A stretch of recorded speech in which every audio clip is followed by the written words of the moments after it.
আল জান্নাতু তাহরুম রাজুলে ওয়া ইয়াহম রাজুল আলাইহি, যার উপরে জাহান্নাম হারাম, যার উপরে জাহান্নাম হারাম, যে ব্যক্তি জাহান্নামের উপরে হারাম, যার উপরে জাহান্নাম হারাম, যে ব্যক্তি জাহান্নামের জন্য হারাম। কে? নম্র আচরণ যার, সদাচরণ যার, ওর জন্য জাহান্নাম হারাম, জাহান্নাম তার জন্য হারাম। এই কথা মুহাম্মদ সাল্লাল্লাহু আলাইহি সাল্লাম বলেন। পৃথিবীর মানুষ শুনে রাখুন, দেশবাসী, পৃথিবীর বাঙালি মানুষ যারা, তারা শুনে রাখুন। রাসূল সাল্লাল্লাহু আলাইহি ওয়াসাল্লাম বলেন, সদাচরণ এমন একটি জিনিস যা দিয়ে বড় বড় দুটি নেকি, আমলের নেকি পাওয়া যায়। এক, নিয়মিত রাতে তাহাজ্জুদ পড়লে যত নেকি হয়। দুই, নিয়মিত নফল সিয়াম থাকলে যত নেকি হয়, ভালো আচরণে তত নেকি হয়। এক, নিয়মিত রোজা থাকলে যত নেকি হয়। দুই, নিয়মিত তাহাজ্জুদ পড়লে যত নেকি হয়, ভালো আচরণে তত নেকি হয়। ভালো আচরণ কি জিনিস? দুই, ভালো আচরণ করলে তিনটে বড় বড় আমলের নেকি হয়। এক, আল্লাহর পথে জিহাদ করলে যত নেকি হয়, ভালো আচরণে তত নেকি হয়। দুই, নিয়মিত তাহাজ্জুদ পড়লে যত নেকি হয়, ভালো আচরণে তত নেকি হয়। তিন, নিয়মিত রোজা থাকলে, সিয়াম থাকলে যত নেকি হয়, ভালো আচরণে তত নেকি হয়। ভালো আচরণ কি জিনিস? ভালো কথা, ভালো কর্মের নাম ভালো আচরণ। ভাইয়ের সাথে গন্ডগোল করে যে, তার ভালো আচরণ নয়। জায়ের সাথে গন্ডগোল করে যে, তার ভালো আচরণ নেই। মানুষকে জেল হাজতে দেয় যে, তার ভালো আচরণ নেই। দলীয় দাপট দেখায় যে, তার ভালো আচরণ নেই। বংশীয় ক্ষমতা দেখায় যে, তার ভালো আচরণ নেই। শ্বশুরের কাছে যৌতুক নেয় যে, তার ভালো আচরণ নেই। বোনকে জমি দেয় না যে, তার ভালো আচরণ নেই। এরা সব শয়তানি আচরণের মানুষ। 10 বছর হলো বাপ মরা, এখনো বোনকে জমি দেয়নি, আবার তাহাজ্জুদ পড়ে, ও আবার হজ করে। ভালো আচরণ কাকে বলে? সম্মানিত দিনী ভাই বোন, বলছিলাম চারটে জিনিস আছে যার, সবকিছু আছে তার, ইহকাল আছে তার, পরকাল আছে তার। চারটে জিনিস আছে যার, জান্নাত আছে তার। চারটে জিনিস আছে যার, ইহকাল আছে তার, পরকাল আছে তার। এক, হিফজ আমানাতিন, আমানতের রক্ষা। দুই, হুসনু খালিকাতিন, ভালো আচরণ, ভালো আচরণ যার, জান্নাত তার। তিন, সিদকু হাদিসিন, সত্য কথা, সত্য কথা যার, জান্নাত তার। চার, ইফাতুল বিতুয়ামাতিন, বৈধ রুজি। ছেলেরা শোনো, আমার কথাটা মনে রেখো। আমি চকলেট বিক্রি করে খেতে বলিনি। আমি বলেছি প্রয়োজনে চকলেট বিক্রি করে খাবো, মানে সবচেয়ে কম পয়সার ব্যবসা। লোন নিয়ে ব্যবসা করতে রাজি নই। পয়সা উপার্জনের চারটা পথ ভুলে গেলে মনে হয়। এক, দিন মজুরি। দুই, চাকরি। তিন, জমি চাষ। চার, ব্যবসা। সত্যবাদী ব্যবসায়ী যারা, তারা নবীদের সাথে জান্নাতে থাকবে, এই কথা মুহাম্মদ সাল্লাল্লাহু আলাইহি সাল্লাম বলেন। কলার ব্যবসা করব, চকলেটের ব্যবসা করব, তাহলে আমার ঋণ নেওয়া লাগবে না। 20, 30, 40 বছর লাগবে আমাকে একটা বড় ব্যবসায়ী হতে। আমি কলিকাতায় হিরোইন কিনলাম, ঢাকায় বিক্রি করলাম, তার নাম আমি বড় ব্যবসায়ী? ভুল হিসাব। সম্মানিত দিনী ভাই বোন, বলছিলাম যারা দুনিয়াতে বয়স বেশি করতে চায়, যারা দুনিয়াতে রুজি বেশি করতে চায়, টাকা পয়সা বেশি করতে চায়, অর্থ সম্পদ বেশি করতে চায়, এক, তাদেরকে সদাচরণ করতে হবে। সদাচরণ করলে বয়স বেশি হয়, সদাচরণ করলে টাকা পয়সা বেশি হয়। এই কথা মুহাম্মদ সাল্লাল্লাহু আলাইহি সাল্লাম বলেন। তিনি বলেন মানুষ দোয়া করে তার ভাগ্যের পরিবর্তন ঘটাতে পারে। হাত পরিষ্কার করে ধুইলে, মাস্ক লাগালে করোনা ধরবে না, এ কথা মিথ্যা। আমি কোনোদিন 1 মিনিটের জন্য করোনা মানিনি, কোনো জায়গায় আমি মানিনি। আমি ঢাকায় এক লোককে দেখতে গেছি, তোর ছেলে মেয়ে বলছে হুজুর ভিতরে আসেন না, হুজুর ভিতরে আসেন না, হুজুর ভিতরে আসেন না, আপনারা বেঁচে থাকেন এটাই কামনা করি। নাই ছেলে থামো, তোমার বাপের গায়ে হাত দিয়ে দোয়া পড়বো। এতে যদি আমাকে করোনা হয়, আমি বলবো না তোমার বাপের কারণে হয়েছে। আমি জানি রাসূল সাল্লাল্লাহু আলাইহি ওয়াসাল্লাম বলেছেন পৃথিবী সৃষ্টির 50,000 বছর পূর্বে আমার জন্য 4টা জিনিস লেখা হয়েছে। পৃথিবীর প্রত্যেকটা মানুষের জন্য লেখা হয়েছে। 1 মরণ, 2 জীবন, 3 রুজি, 4 রোগ ব্যাধি। সেদিন যদি আমার করোনা লেখা হয়ে থাকে আর আমি যদি আজ পাথরের মধ্যে ঢুকে যাই, তবুও করোনা রক্ষা হবে না। কেন? লেখাই আছে। তার নাম ভাগ্য। শোনো, তোমার আব্বাকে দেখতে এসে ভাগ্য অস্বীকার করে আমি আব্দুর রাজ্জাক বিন ইউসুফ মরতে রাজি নই। আমি ভাগ্যকে সামনে রেখেই, তাকদীরকে বিশ্বাস করেই তোমার বাপের গায়ে হাত দিয়ে দোয়া পড়ে যাব, যা হবে হবে। যদি করোনা হয় আমি বলবো না তোমার বাপের কারণে হয়েছে। পৃথিবী সৃষ্টির 50,000 বছর পূর্বে লেখা ছিল, তাই হয়েছে। পৃথিবীতে দুয়াই আপনার তাকদীর পরিবর্তন করতে পারে, ভাগ্য পরিবর্তন করতে পারে, অর্থ সম্পদ বেশি করতে পারে, জীবনের সুখ শান্তি আনতে পারে। সম্মানিত দিনী ভাই বোন, শুনুন, সহজে জান্নাত যাওয়ার পথ। 1 সচ্ছল অসচ্ছল অবস্থায় দান করতে হবে। 2 রাগ দমন করতে হবে। রাগ দিয়ে কোনো কাজ নিতে হবে না। কাজ মিনাল গায়, রাগ দিয়ে কোনো কাজ নিতে হবে না। ভাইয়ের সাথে হোক, বোনের সাথে হোক, চাচার সাথে হোক, দলের সাথে হোক। আমি তো দেখেছি খুব, যারা আমাকে গালি দেওয়া শুরু করে তারা আমার মা বোন দিয়ে শুরু করে। এরপরে যখন তার গালি দেওয়া শেষ হয়, কথা বন্ধ করে, তখন আবার আমি রিং দিয়ে বলি, ভাইজান আর কি কোনো গালি ছিল বা আর কিছু বলবেন কি? আমি তার গালির প্রতিবাদ করতে হবে, এই পাতা আমি কোনোদিন পড়িনি। আমার জীবনে বড় ত্যাগ। 1 মানুষের প্রতিশোধ নেব না ইনশাআল্লাহ। 2 মানুষের পিছনে কথা বলবো না, অর্থাৎ বদনাম করব না। দেখি কি হয়, আছি তো ঠিক। 1 মিনিটের জন্য কোনোদিন দল মাঝহাবের কথা বলি না, কোনোদিন সরকারি হিসাব করি না, কোনোদিন কোনো মাওলানাকে নিয়ে হিসাব করি না। ওর যা ভালো লাগছে বলে যাক, আমার মাথা ধুয়ে ছেড়ে যদি দেয় তবু আমি তার বিরুদ্ধে কথা বলবো না। আমাকে যদি ধুয়ে ছেড়ে দেয় তবু আমি তার বিরুদ্ধে কথা বলবো না। সেই পাতা আমি পড়ি না। সদাচরণ। সম্মানিত দিনী ভাই বোন, সদাচরণ দিয়ে দামি জান্নাত পাওয়া যায়। সদাচরণ মানে নাকি? সাহাবীগণ বলছেন, আল্লাহ রাসূল, সবচেয়ে আল্লাহর দেওয়া বড় নিয়ামত কি? তো আল্লাহ রাসূল বললেন, সদাচরণ। 2 হাত নিয়ামত, তবে সবচেয়ে বড় নয়। 2 পা নিয়ামত, তবে সবচেয়ে বড় নয়। অর্থ সম্পদ নিয়ামত, তবে সবচেয়ে বড় নয়। ছেলে মেয়ে নিয়ামত, তবে সবচেয়ে বড় নয়। সবচেয়ে বড় নিয়ামত হলো সদাচরণ। জাতিকে বুঝাতে পারলাম না সদাচরণ কি জিনিস। রাসূল সাল্লাল্লাহু আলাইহি সাল্লামকে জিজ্ঞাসা করে, আল্লাহ নবী, পাপ কি জিনিস, নেকি কি জিনিস? পাপ কি জিনিস, নেকি কি জিনিস? আল্লাহ রাসূল বললেন, নেকি হলো সদাচরণ। তখন তিনি বললেন না নেকি হলো হজ। তখন তিনি বললেন না নেকি হলো রোজা। তখন তিনি বললেন না নেকি হলো কোরআন তেলাওয়াত। তিনি উত্তরে বললেন, নেকি হলো সদাচরণ। আবু হুরায়রা রাদিয়াল্লাহু তাআলা আনহু বলেন, রাসূল সাল্লাল্লাহু আলাইহি সাল্লাম বলেছেন, সদাচরণ, আল্লাহ তাআলা বলেন, সদাচরণ রহমান থেকে নির্গত হয়েছে। সদাচরণ রহমান থেকে নির্গত হয়েছে। আল্লাহ তাআলা বলেন, সদাচরণ মান ওয়াসালাকে ওয়াসালতুহু, তোমাকে যে নিবে আমি আল্লাহ তাকে নিব। ওমান কাতাকে কাতাতুহু, তোমাকে যে ছেড়ে দিবে আমি আল্লাহ তাকে ছেড়ে দিব। দলীয় দাপ দেখিয়ে একদিন বসবাস করেছে যে, তার সাথে আল্লাহ নেই। চাচাকে চাচিকে, ভাইকে বোনকে অপমান করে দিন কাটিয়েছে যে, তার সাথে আল্লাহ নেই। আপনাকে এটা বুঝে নিতে হবে। ক্ষমতা দেখিয়ে, অর্থের যে কোনো বিদ্যার যে কোনো ক্ষমতা দেখিয়ে বসবাস করেছে যে, তার সাথে আল্লাহ নেই। সদাচরণ, তোমাকে যে নিবে আমি তাকে নিব। সদাচরণ, তোমাকে যে ছেড়ে দিবে আমি তাকে ছেড়ে দিব। আয়েশা রাদিয়াল্লাহু তাআলা আনহা বলেন, সদাচরণ আরশ ধরে এভাবে ঝুলন্ত অবস্থায় আছে। সদাচরণ আল্লাহর আরশ ধরে ঝুলন্ত অবস্থায় আছে।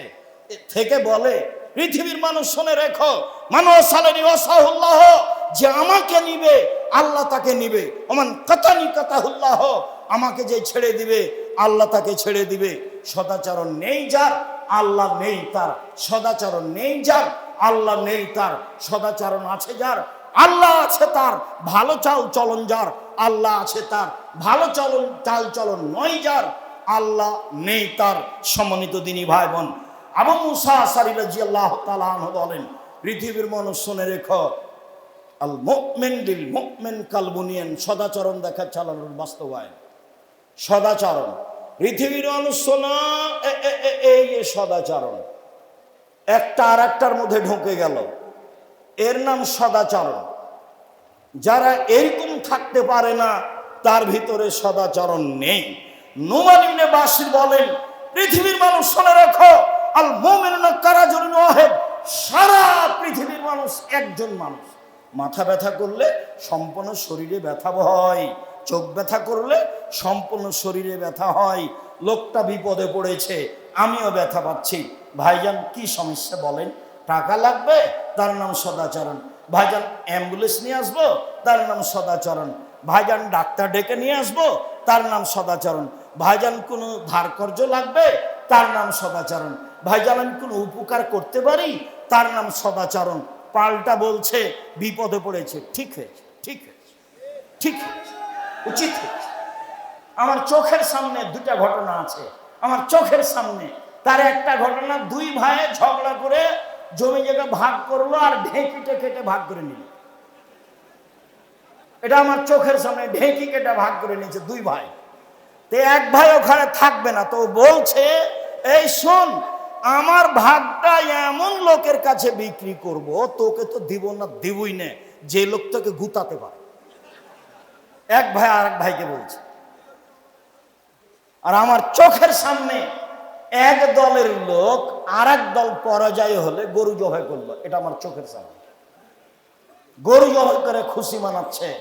ধর্ম কাকে বলে? তাহাজ্জুদ পড়ে ধর্ম টিকে না। রাসূল সাল্লাল্লাহু আলাইহি সাল্লাম বলছেন, জিজ্ঞাসার উত্তরে, আল্লাহর নবী, অমুক মহিলা বেশি বেশি সালাত আদায় করে, বেশি বেশি দান খায়রাত করে, বেশি বেশি সিয়াম পালন করে, তবে প্রতিবেশীর সাথে ভালো আচরণ করে না। আল্লাহ রাসূল বললেন, হে ফিন্নার, জাহান্নামে যাবে। বেশি বেশি সালাত আদায় করে, বেশি বেশি সিয়াম পালন করে, বেশি বেশি দান খায়রাত করে, প্রতিবেশীর সাথে ভালো আচরণ করে না, আল্লাহ রাসূল বললেন জাহান্নামে যাবে। আল্লাহ নবী, অমুক মহিলা তেমন বেশি সালাত আদায় করে না, তেমন বেশি সিয়াম পালন করে না, তেমন বেশি দান খায়রাত করে না, তবে প্রতিবেশীর সাথে ভালো আচরণ করে।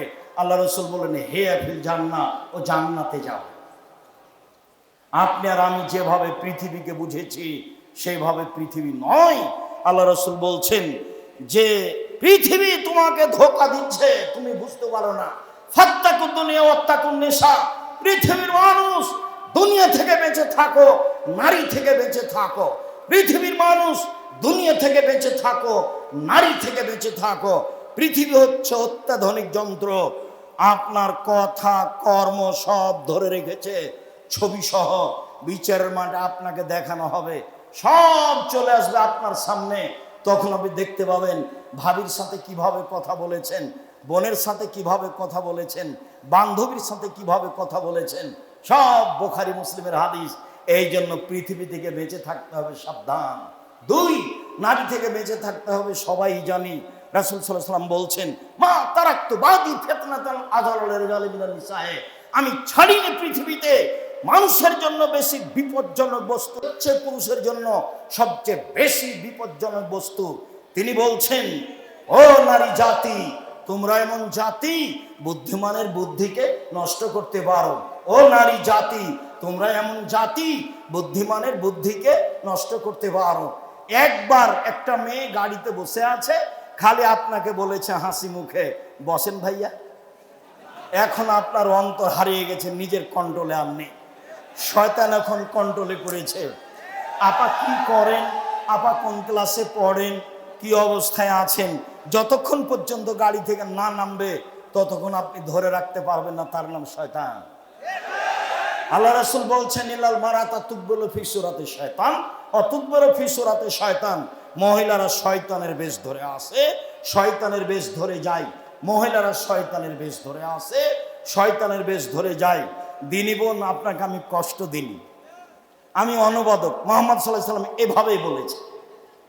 তবে মোহাম্মদ সাল্লাল্লাহু আলাইহি সাল্লাম এ কথা বলেছেন, একটু দুই একজন আছেন মিডিয়া আপনার কাছে যাবে সময়ের গতিতে, শুনুন, আরে আপনাকে আমি শয়তান বলবো কেন? আপনাকে তো আমি খাদিজার মতো মনে করি। দেখবেন এক মিনিট, এ দেখেন খাদিজা। আবু হুরায়রা রাদিয়াল্লাহু তাআলা আনহু বলেন, জিবরাইল রাসূলের কাছে আসলেন। জিবরাইল বলছেন, হাজি খাদিজা, এই যে খাদিজা আতাত আসছে, মাহা এনাউন, তার সাথে আছে একটা পাত্র, তাতে আছে খাদ্য, তাতে আছে তরকারি। খাদিজা আসছে, তার সাথে আছে একটা পাত্র, তাতে আছে খাদ্য, তাতে আছে তরকারি। ফাইজা আতাক্কা, যখন খাদিজা আপনার কাছে চলে আসবে তখন খাদিজাকে বলবেন, খাদিজা আল্লাহ তোমাকে সালাম দিয়েছে। এক, দুই, খাদিজা জিবরাইল তোমাকে সালাম দিয়েছে। তিন, খাদিজা জিবরাইল আমাকে বললেন তোমার জন্য জান্নাতে একটা ঘর তৈরি করা হয়েছে হীরা মুক্তা মাণিক্য দিয়ে, যেখানে কোনো হইচই নেই, যেখানে কোনো কষ্ট ক্লেশ নেই। বুখারী মুসলিম। তো খাদিজা তো মানুষ। আল্লাহ রাসূলকে বললেন খাদিজাকে যে শয়তানের বেশ ধরে আসে, শয়তানের বেশ ধরে যায়। দেখবেন রাসূল সাল্লাল্লাহু আলাইহি সাল্লাম বলছেন যে সবচেয়ে উত্তম সম্পদ, দামি সম্পদ যার যাকাত লাগে না, সবচেয়ে উত্তম সম্পদ, দামি সম্পদ যার যাকাত লাগে না, এক লেসানুন যাকির, ওই জিহ্বা দামি সম্পদ, যেই জিহ্বা সুবহানাল্লাহ আলহামদুলিল্লাহ আল্লাহু আকবার বলতে পারে, জিকির করতে পারে। এটা হলো পৃথিবীতে সবচেয়ে দামি সম্পদ। এই ছেলে, সবচেয়ে দামি সম্পদ কি? জিহ্বা। জিহ্বা কিন্তু বিপদে ফেলে। রাসূল সাল্লাল্লাহু আলাইহি ওয়াসাল্লাম বলছেন সঙ্গী সাথী বলতে পারো মানুষকে পিছন দিক থেকে জাহান্নামে ধাক্কা মেরে নিক্ষেপ করে কি? সঙ্গী সাথী বলতে পারো মানুষকে পিছন দিক থেকে ধাক্কা মেরে জাহান্নামে নিক্ষেপ করে কি? সঙ্গী সাথী বলতে পারো মানুষকে পিছন দিক থেকে ধাক্কা মেরে জাহান্নামে নিক্ষেপ করে কি?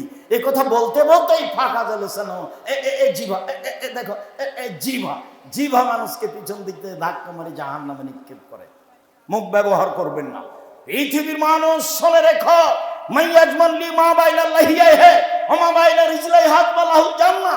কেউ যদি মুখের জিম্মেদারি নিতে পারে, কেউ যদি জিনা করব না বলে জিম্মেদারি নিতে পারে, আমি মুহাম্মদ সাল্লাল্লাহু আলাইহি সাল্লাম তাকে জান্নাতে নিয়ে যাওয়ার জিম্মেদারি নিলাম। কিভাবে নিয়ে যেতে হবে সেটা আমার ব্যাপার, কি করতে হবে সেটা আমার ব্যাপার। এক, মুখ দিয়ে কারোর বিরুদ্ধে যাবে না, মুখ দিয়ে কারোর বদনাম করবে না। সাবধান, সাংবাদিক গেছে জামিয়া সালাফে, পুরাতন কথা আমাকে জিজ্ঞাসা করছে, তখন আমি বলছি রুজি উপার্জনের আর কোনো পথ পাওনি? হারাম পথে রুজি উপার্জন করতে এসেছো কেন? আল্লাহ নবী বলছেন মান সাতারা মুসলিমান সাতারাহুল্লাহ ফিদ দুনিয়া ওয়াল আখিরাহ। কেউ যদি মুসলমানের দোষ ত্রুটি ঢেকে রাখে, আল্লাহ বিচারের মাঠে তার দোষ ত্রুটি ঢেকে রাখবেন। এদিকে বাস্তব বুখারীর হাদিস দেখায়, এই মানুষের দোষ ত্রুটি ঢেকে রাখে যে, তাকে বিচারের মাঠে আল্লাহ পাশে নিয়ে আসবেন। পাশে নিয়ে এসে তার হাতের আড়ালে নিয়ে এসে বলবেন, এই যে পাপ, এগুলো চিনতে পারো কি? কার পাপ? জি চিনতে পারি, এগুলি আমার পাপ। তুমি কিছু বলতে চাও কি? জি না, আমি কিছু বলতে চাই না। আমার ফেরেশতারা অন্যায় লিখেছে, এটা কি বলতে চাও? জি না, আমি তা বলতে চাই না। তখনও বুঝেছে জাহান্নামে আমি চলে গেছি। আল্লাহ বলছেন শোনো, তুমি মানুষ হিসেবে যদি মানুষের দোষ ত্রুটি গোপন রাখতে পারো, আরে তুমি মানুষ হয়ে যদি মানুষের দোষ ত্রুটি ঢেকে রাখতে পারো, আমি আল্লাহ তোমার দোষ ত্রুটি ঢেকে রাখতে পারি না, যাও তোমাকে জান্নাতে দিয়ে দিলাম। উপদেশ বইয়ের ভূমিকাতে হাদিস আছে, দেখেন আপনি। জাতির যদি রাস্তাঘাট করে দিতে না পারি, জাতির যদি স্কুল কলেজ করে দিতে না পারি, জাতিকে চূড়ান্ত সঠিক ধর্ম দিতে পারবো ইনশাআল্লাহ। আমি গড়তে চাচ্ছি জামিয়া সালাফিয়া, দেশের জনগণের ছেলে মেয়েকে উন্নত মানের শিক্ষা দিয়ে, বাংলা ইংরেজি আরবি উন্নত মানের শিক্ষা দিয়ে জাতির অন্যায়ের বিরুদ্ধে লড়তে চাই। মুখে কলমে মিডিয়াই লড়বই ইনশাআল্লাহ। লড়ে যাচ্ছি, জীবন বাজি রেখে লড়ে যাব। আপনি যেটা চেয়েছেন আপনার ছেলে মেয়েকে বেশি পয়সা খরচ করে পড়াবেন, কয়েক বছর দেখার পরে আব্দুল্লাহ আমাকে বলছে, আব্বু কিছু বুঝলেন? হ্যাঁ দেখো, তাহলে তো মানুষ যেটা বলছে সেটা করাই লাগে। তাহলে নেবরাস স্কুল খুলো, তাহলে গার্জেন বুঝবে না আমার ছেলে ইংরেজি শিখেছে। তো একদিন 6 বছর বয়সের ছেলে আব্দুল্লাহ, তখন আমি বলছি আব্বু, হ্যান্ড মানে হাত, হেড মানে মাথা। তোর মা হাসছে, হেসে বলছে, ও মাইকেল মধুসূদন দত্ত কি 6 বছর বয়সে ইংরেজি শিখেছিল? বাচ্চা নিয়ে পিড়াপিড়ি করছেন কেন? মাইকেল মধুসূদন দত্ত বুঝেছিল আমি ইংরেজি জানি, কবিতা লিখে লন্ডনীদের হারিয়ে দিব। তার মানে ইংরেজি ভালো শিখেছিল, তাই কি 6 বছর বয়সে? এখন বাপ মা বুঝছে যে আমার 6 বছর ছেলে যেন ইংরেজি বলতে পারে, তো ভালো। একটা অনুষ্ঠান আব্দুল্লাহ করলো, তো দেখলাম ছেলেরা এমন বললো, তো মনে হচ্ছে আসলে এরা বিদেশ থেকে এসেছে। ওই যে সেদিনের একটা বৈঠক দেখলেন তো।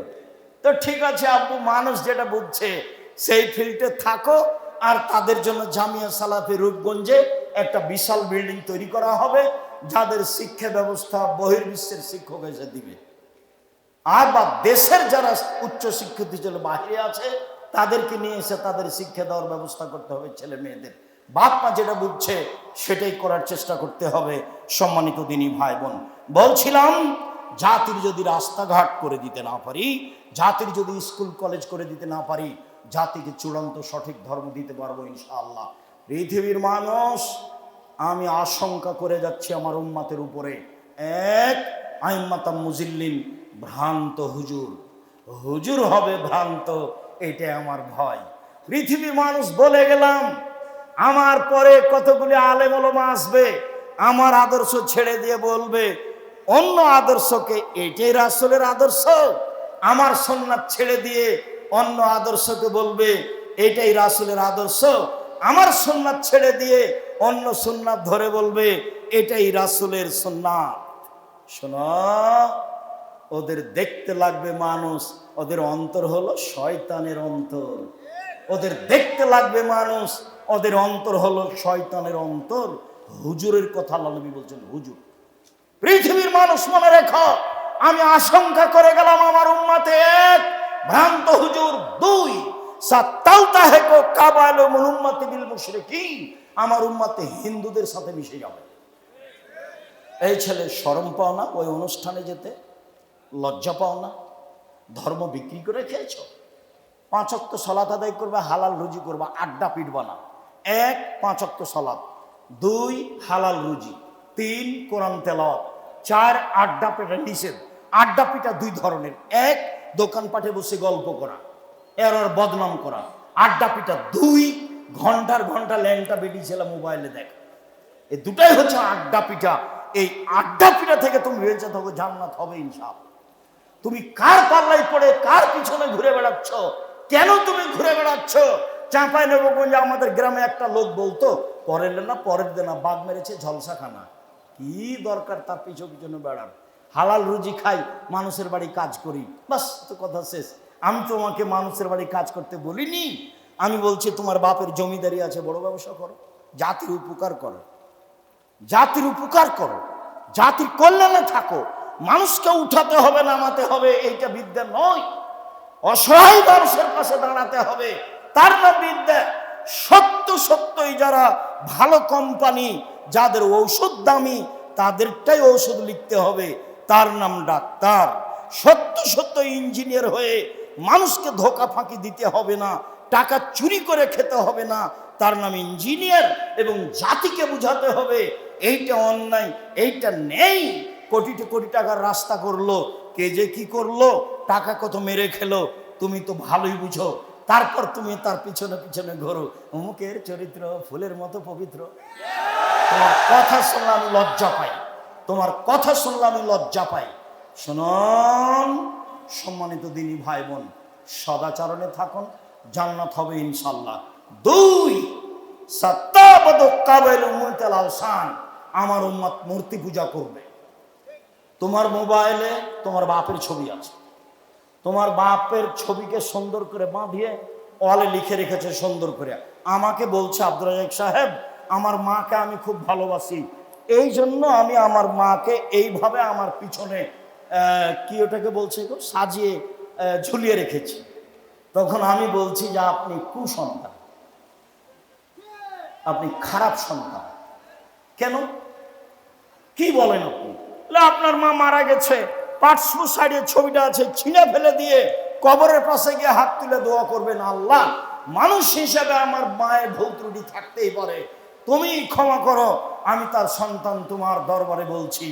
তখন তুমি হইতে সুসন্তান। তুমি কি বুঝাতে চাচ্ছ? আমি বাপের জন্য শিক্ষিত সন্তান।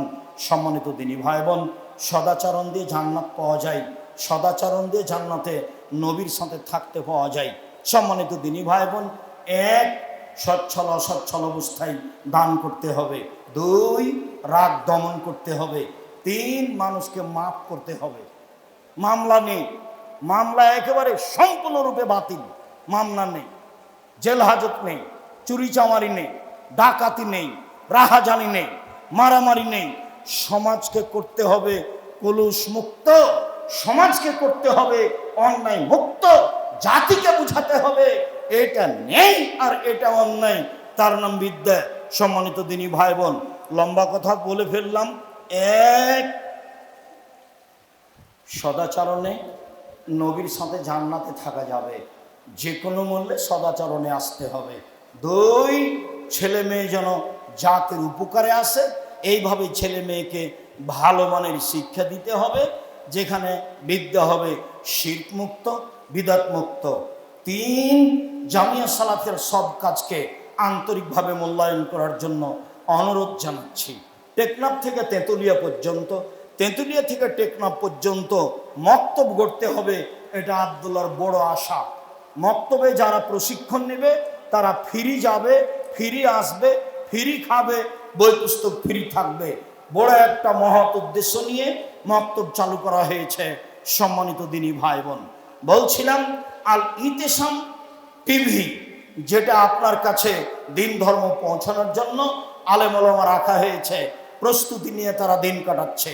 তিন, চার, আল ইতিসাম পত্রিকা 12-14 জন মুফতি রয়েছে, 50টা প্রশ্নের উত্তর দেওয়া হয়। আমি তাদের কাছ থেকে কয়েক হাজার টাকা দিয়ে পুরাতন পত্রিকাগুলো কিনে নিয়েছি, আপনার সাথে একটা নতুন পত্রিকা আর একটা ফ্রি দেওয়ার জন্য। যাওয়ার সময়তে একটা নতুন পত্রিকা নিতে হবে আর একটা ফ্রি পত্রিকা নিতে হবে। জামিয়া সালাফের সব কাজের সাথে আন্তরিকভাবে সম্পৃক্ত থাকতে হবে। সামনে মাসের 6-7 সালাফে কনফারেন্স রাজশাহী যেতে হবে। জামিয়া সালাফে প্রায় 5000 ছেলে মেয়ে পড়াশোনা করে, প্রায় 300 জন শিক্ষক শিক্ষিকা শিক্ষাদান করেন, প্রায় 500-র অধিক এতিম অসহায় রয়েছে। বাংলাদেশের সর্ববৃহৎ প্রতিষ্ঠান জামিয়া সালাফিয়া, আয়াতনে, শিক্ষকগণে, শিক্ষক সংখ্যায়, শিক্ষা মানে, ছাত্রতে দেশের সবচেয়ে বড় প্রতিষ্ঠান জামিয়া সালাফিয়া। দেশের শিরক মুক্ত প্রতিষ্ঠান জামিয়া সালাফিয়া, দেশের বিদআত মুক্ত প্রতিষ্ঠান জামিয়া সালাফিয়া, দেশের দল মুক্ত প্রতিষ্ঠান জামিয়া সালাফিয়া, দেশের সংগঠন মুক্ত প্রতিষ্ঠান জামিয়া সালাফিয়া, দেশের হিংসা মুক্ত প্রতিষ্ঠান জামিয়া সালাফিয়া। জামিয়া সালাফিয়া দেখার জন্য আন্তরিকভাবে অনুরোধ জানিয়ে, সামনে 6-7 উপস্থিত হওয়ার আন্তরিকভাবে অনুরোধ জানিয়ে, আজকে যেসব বই পুস্তক আছে সেগুলি সংগ্রহ করার আন্তরিকভাবে অনুরোধ জানিয়ে, আজকের আলোচনা রয়েছে উপদেশ বইয়ে, আলোচনাগুলি দেখার জন্য অনুরোধ জানিয়ে শেষের দিকে চলে আসলাম।